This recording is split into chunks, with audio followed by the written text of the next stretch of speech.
నమస్తే welcome to Suman TV. ప్రస్తుతం మనతో పాటు ఉన్నారు ప్రముఖ ఆస్ట్రాలజర్, శ్రీ విద్య ఉపాసకులు, అలానే ఎనర్జీ వాస్తు నిపుణులు శ్రీమతి జయప్రద గారు.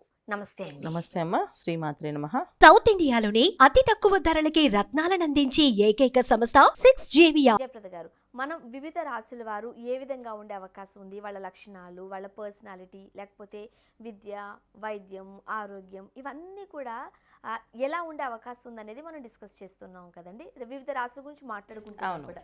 మరి ఈ వీడియోలో మిథున రాశి గల వారు ఏ విధంగా ఉండే అవకాశం ఉంటుంది, అంటే వాళ్ళ పర్సనాలిటీ ఎట్లా ఉంటుంది? తప్పకుండా అమ్మ. మిథున రాశి అంటే అది ఆ రాశి లక్షణాలన్నీ అంటే మనుషులు చాలా కొంచెం హైటు పర్సనాలిటీస్ చూడడానికి గంభీరంగా కనిపించే వాటి పర్సనాలిటీస్ ఉంటాయి. కొంచెం చాలామంది హైట్ ఉంటారు. ఈ పర్సన్ అంటే వాళ్ళ లక్షణాలు బై డిఫాల్ట్ వాళ్ళకు ఉన్నప్పటికీ, అంటే కొంతమందికి వాళ్ళ తాతగారి దగ్గర నుంచి నాన్నగారి దగ్గర నుంచి పొలుగులు వచ్చి కొంచెం ఎవరన్నా షార్ట్ ఉంటే ఉండొచ్చేమో, కానీ మాక్సిమం ఈ మిథున రాశిలో వాళ్ళందరూ పొడిగే. మంచి హైట్ పర్సనాలిటీ, మంచి పర్సనాలిటీ కూడా. అంటే ఒక హైటే కాదు, చూడడానికి మనిషి ఒడ్డు పొడుగు అన్నీ బాగుంటాయి, అన్నీ కలిసి లక్షణాలు అనమాట. ఆడపిల్లైనా మగపిల్లైనా చక్కగా అందంగా ఉంటుంది రూపం చూడడానికి. అనుకోవచ్చు. నిండుగా ఉంటారు మనుషులు. అంత సన్నగా ఉంటారు, అంత లావుగా ఉంటారు, మీడియం సైజులో చక్కగా అందంగా ఉంటారు, మాట్లాడతారు. కొంతమంది వాళ్ళ జాతకం రీత్యా ఉండే లక్షణాలు, కొంతమంది ఇంట్లో ఉండే వాతావరణం, దానివల్ల కొంచెం సన్నగా పొట్టిగా కొంతమంది అవుతారు. మ్యాక్సిమం అంతా హైట్, మంచిగా మాట్లాడతారు. సో ఈ మిథున రాశిలో అదృష్టం ఏంటంటే వీళ్ళు చక్కగా మాట్లాడతారు, అందరినీ చక్కగా కలుపుకుంటారు, ఏ పనైనా చేయగలము. అంటే వీళ్ళకి సహజంగా ఏదైనా చేయాలి అంటే కొంచెం లేట్గా నడుస్తాయి పాపం. వాళ్ళ జాతకరీత్యా వాళ్ళకు ఉండే లక్షణం ఏంటంటే వాళ్ళు ఏది కావాలనుకున్నా అది లేట్గా వస్తుంది, వీళ్ళకి ఎర్లీగా రాదు. ఇది అయిపోవాలి, ఇది కావాలని వాళ్ళు ఎంత తొందరపడినా పాపం అంత ఆలస్యం అవుతూ ఉంటుంది ఈ మిథున రాశి వాళ్ళకి. కానీ వీళ్ళు ఉండే మనస్తత్వం ఎలాంటిదంటే మనుషులతో మాట్లాడడము, మనుషుల్ని రిసీవ్ చేసుకోవడము, మనుషులతో ఏ మనిషికి ఎలా కావాలని ఇవ్వడము, ఇవన్నీ జరుగుతూ ఉంటాయి. అంటే ఇప్పుడు లేదు ఈ మనిషితో మనం చక్కగా సరదాగా మాట్లాడితే ఆయన ఇష్టం అంటే సరదాగా జోయిల్గా మాట్లాడు, అంటే చాలా అర్థం చేసుకునే మనస్తత్వం, చాలా అర్థం చేసుకునే మనస్తత్వం. అంటే ఎదుటి వాళ్ళని తొందరగా అర్థం చేసుకుంటారు, కానీ వీళ్ళని అర్థం చేసుకునే వాళ్ళు తక్కువ మంది ఉంటారు. సో వీళ్ళందరికీ ఏం కావాలో ఇవ్వగలరు, కానీ వీళ్ళకి ఏం కావాలనేది వాళ్ళకి తప్ప ఎవరికి తెలియదు. సో వాళ్ళకి అలా కావాలని వాళ్ళు ఎక్స్పెక్ట్ చేస్తారు, కానీ ఎవరిని అడగరు, నాకు ఇలా చేయండి అని చెప్పరు. దానివల్ల ఏమవుతుందంటే అది అక్కడ వాళ్ళకి మైనస్. సో వీళ్ళు మనసులో ఉన్న విషయాలు కానీ ఏమి బయటపడవు. జనరల్గా ఈ రాశిలో ఉండే వాళ్ళు ఏంటంటే కొంచెం నీట్నెస్ ఎక్కువ, కొంతమంది అసలు నీట్నెస్ ఉండరు, చాలా ఎక్స్ట్రీమ్ అనమాట. ప్రతిదీ ఉంటే అంటే ద్విస్వభావ రాశి ఇది. అంటే ఉంటే పద్ధతిగా చక్కగా మాట్లాడడం, పనులు అన్నీ డిసిప్లిన్గా చేస్తారు.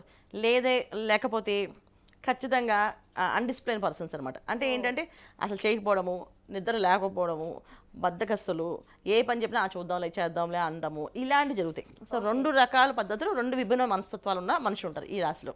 అయితే అటు లేకపోతే ఇటు ఉంటారు, మిక్సింగ్గా ఉండదు. ఉంటే పద్ధతిగా చక్కగా ప్రతి ఒక్కరిని కలుపుకోవడం, ఏ విషయమైనా చేయడం. సో దీంట్లో ఉండే లక్షణాలు ఒకే ఒక లక్షణం ఏంటంటే అటు ఇటు ఎలా ఉన్నప్పటికీ లేడీస్ బాగుంటారు. మిథున రాశి పుట్టిన అమ్మాయిలు కొంచెం జాగ్రత్తగా పద్ధతిగా దాన్ని అంటే ఆ పద్ధతిని ఈ పద్ధతిని 2 బ్యాలెన్స్ చేయగలుగుతారు. అంటే వీళ్ళు బద్ధకంగా కావాలన్నప్పుడు బద్ధకంగా ఉంటారు, మళ్ళీ పని చేయాలని చేసేస్తారు. సో ఇది బ్యాలెన్స్ చేస్తే ఒక లేడీస్ అనమాట బాగుంటుంది. సో అబ్బాయిలు మాత్రం ఇలా ఉంటారు, అలా ఉంటారు. సో ఒక్కొక్కసారి ఈ అబ్బాయిల్ని అసలు మిథున రాశిలో పుట్టిన అబ్బాయిలు అసలు పర్సనాలిటీ ఉందిరా కానీ నీ బుర్ర ఎందుకు వాడవరా అని ఇంట్లో వాళ్ళు తిడతారు, అలా కూడా ఉంటుంది. కొంతమంది పర్సనల్ తగ్గట్టు వాళ్ళ మైండ్ చాలా చక్కగా వాడతారు, చాలా చక్కగా అన్ని విషయాల్ని తెలుసుకుంటారు, చెప్తారు. వీళ్ళకున్న మెయిన్ అదృష్టం ఏంటంటే ఏ విషయమైనా తొందరగా నేర్చుకోగలుగుతారు, కానీ అది వాళ్ళకి అదృష్టం కలగదు అంతే.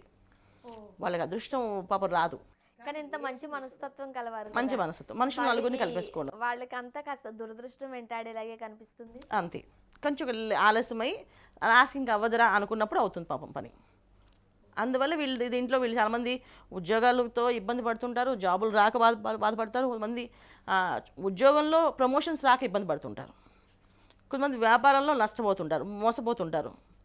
సో వీళ్ళు తొందరగా ఏంటంటే ఇప్పుడు చెప్పేందరూ తొందరగా నమ్మేస్తారు మనుషుల్ని కదా, నమ్మకంతో వీళ్ళు చేస్తారని నమ్మకంతో వీళ్ళు పెడతారు, అలా ఉన్నప్పుడు మోసంగా అవుతుంది, మోసపడతారు. ఎందుకంటే మోసపడతారు వాళ్ళు, ఎందుకు ఖచ్చితంగా వాళ్ళు పాపం నమ్ముతారు ఎదుటి వాళ్ళని, నమ్మితేనే మోసం చేయగలరు, నమ్మకపోతే ఎవరు మోసం చేయలేరు కదా. సో వీళ్ళు నమ్ముతారు మనుషుల్ని, ఈజీగా మోసపోతారు. మరి వీళ్ళకి స్టడీస్ ఎట్లా ఉంటాయి? 2 స్వభావాలు చెప్పారు, ద్విస్వభావం కదా వీళ్ళది. కొంతమందికి జాతకంలో వాళ్ళ లగ్నం బాగుండి, టైం బాగుంది, పుట్టిన టైం అది బాగుండి, తర్వాత డేట్ ఆఫ్ బర్త్ బాగుంది అనుకోండి, సో బ్రహ్మాండంగా చదువుతారు. లేకపోతే సామాన్యం చదువు అయితే ఎలాగైనా చదువుతారు. కాకపోతే ఏంటంటే అది వీళ్ళకి అక్కడికి రాదు. కొంచెం చాలా డిగ్రీస్ ఉంటాయి, నెంబర్ ఆఫ్ డిగ్రీస్ ఉంటాయి, కానీ అవి దేన్ని యూస్ చేయరు వాళ్ళు. వాళ్ళు ఒక చిన్న వ్యాపారం పెట్టుకుని చేసుకుంటుంటారు. చదివింది ఒకటి చేసే పని ఒకటి. ఏం చేస్తున్నామంటే నాకు ఎందుకో చదవమన్నారు కానీ అది కలిసి రాలేదు, ఇందులో నేను వ్యాపారం చేసుకుంటున్నాను, వ్యాపారంలో ఉన్నా అని చెప్పేసి. సో వాళ్ళకి కొంచెం డిసిప్లిన్ అనమాట. అంటే మనం ఎవరి మీద ఆధారపడకూడదు, మనం ఎలాగో సంపాదించాల్సింది, మనం ఎంతైనా సంపాదించాలి, ఇంటికి ఇవ్వాలి, అంతేగాని మనం అలా సోంబేరి తిరగకూడదని మనస్తత్వం ఉన్నవాళ్ళు. కాస్త బాధ్యతాయుతమైన ప్రవర్తన కలిగి. ఖచ్చితంగా ఏంటంటే 2 రకాల మనస్తత్వాలు ఉంటాయి. ఒకరు బాధ్యత లేకుండా ఉంటారు, కొంతమంది బాధ్యతతో ఉంటారు. సో అది వాళ్ళ తల్లిదండ్రులు ప్రారంభం అనుకోవాలి. ఎందుకంటే అలాంటి పిల్లలు పుట్టడం అనేది కొంచెం తల్లిదండ్రులు చేసుకున్న పాపమే అనుకోవాలి. అయితే వీళ్ళు ఎక్కువగా ఉద్యోగాలు చేస్తూ ఉంటారా, వ్యాపారం పెట్టుకుంటూ ఉంటారా? ఉద్యోగాలే ఎక్కువ మంది, ఉద్యోగాలు వీళ్ళకి మంచిది. ఎందుకంటే వ్యాపారం వీళ్ళని మోసపోతారు. ఎందుకని వాళ్ళు చేసింది మంచిదే అని చెప్పి నమ్మడం అలవాటు కనుక వ్యాపారం చాలా తక్కువ. ఇండిపెండెంట్గా వాళ్ళు జాబ్ చేసుకోవడం, తర్వాత ఇండిపెండెంట్గా బిజినెస్ చేసుకోవడం, ఏదైనా వాళ్ళు సొంతంగా వాళ్ళు ఓన్గా. అంటే ఇప్పుడు బిజినెస్ అంటే చాలా రకాలు వస్తాయి కదా. అవును. సో రియల్ ఎస్టేట్స్ అని అది చేసుకోవచ్చు, దానికి బాగుంటుంది. ఎందుకంటే వీళ్ళు చాలా చక్కగా మాట్లాడతారు, చాలా చక్కగా ఎక్స్ప్లెయిన్ చేస్తారు. సో రియల్ ఎస్టేట్ రంగాల్లో వాటిలో వ్యాపారాలంటే ఓకే చేసుకోవచ్చు. తర్వాత మార్కెటింగ్ చేసుకోవచ్చు బ్రహ్మాండంగా. ఎదుటి వాళ్ళని ఇంప్రెస్ చేయడంలో చాలా ఫస్ట్ మార్క్స్ వీళ్ళకి. ఇప్పుడు మీరే చెబుతున్నారు, ఫస్ట్ నుంచి చాలా పర్టికులర్గా చెబుతున్నారు, మిథున రాశి గలవారు అంటే 2 రకాలుగా ఉండే అవకాశం ఉంది. కాబట్టి మరి పెళ్ళైన తర్వాత కుటుంబ సమస్యలు కావచ్చు, లేకపోతే వైవాహిక జీవితం కావచ్చు, ఎలా ఉండే అవకాశం ఉంది? ఖచ్చితంగా దేవుడు ఎప్పుడు వీళ్ళకి ఎలా ఉంటే వాళ్ళకి ఆపోజిట్ వస్తుందా. సో ఇన్రెస్పాన్సిబుల్గా ఉండే పర్సన్స్కి రెస్పాన్సిబిలిటీ ఉన్న వాళ్ళు వస్తారు.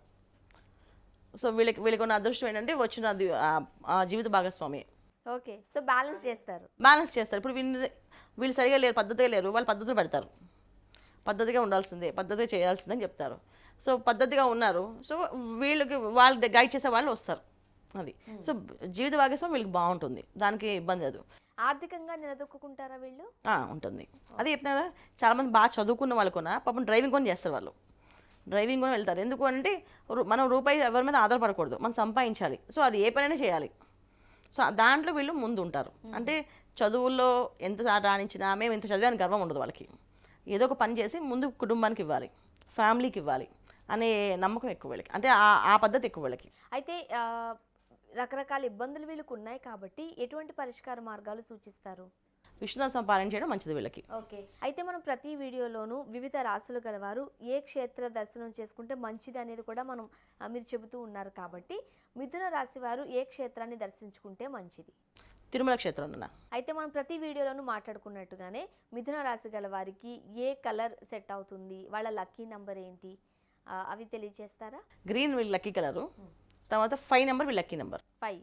ఇప్పుడు గ్రీన్లో ఎనీ షేడ్ వేసుకోవచ్చా? ఎనీ షేడ్స్ వేసుకోవచ్చు. ఓకే. సో డార్క్ గ్రీన్ చాలా మంచి కలిసి వస్తుంది వీళ్ళకి. మిగతా గ్రీన్స్ మనం వేసుకోవచ్చు, కానీ 5 వీళ్ళ లక్కీ నెంబర్ ఎప్పుడు. ఓకే. కొంతమంది సోమవారం, మంగళవారం, బుధవారం ఇలాంటి వారాలు కూడా మంచివని చెబుతూ ఉంటారు. అవునవును. మిథున రాశి వారికి ఏ వారం మంచిది? బుధవారం. అంటే ఏ పని చేసినా, ఎక్కడికి వెళ్ళాలనుకున్నా బుధవారం చేస్తే మంచిది వీళ్ళకి.